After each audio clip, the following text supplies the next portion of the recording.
One of the great aspects of the restoration work at Hancock Springs is that a conservation easement provided the foundation for the restoration work to follow. In this way, the restoration work is protected through the conservation easement in perpetuity.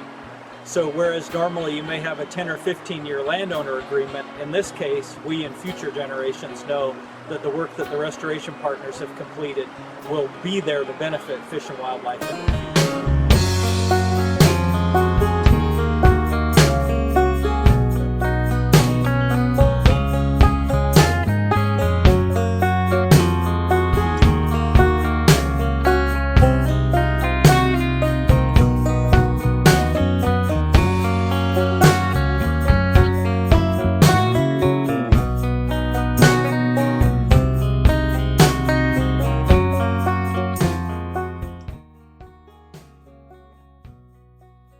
Kate Terrell. I'm with U.S. Fish and Wildlife Service, the Mid-Columbia Fishery Resource Office at Leavenworth, Washington, and I am the program lead for the Habitat Conservation and Restoration Program.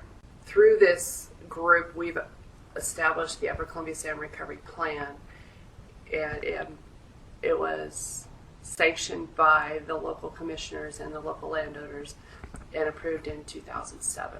This particular project was proposed by Robes Parish, and he was working in conjunction with John Jorgensen of the Yakama Nation.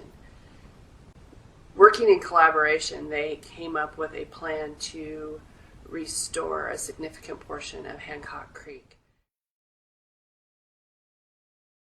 So another unique function of this creek is that we were able to do a number of metrics to look at preconditions from a biological and a physical aspect. So we came in and took cross sections and pebble counts and looked at flows and velocities and looked at depths and widths and wood counts and pebble size, and really came through and tried to get a good idea what this channel looked like before.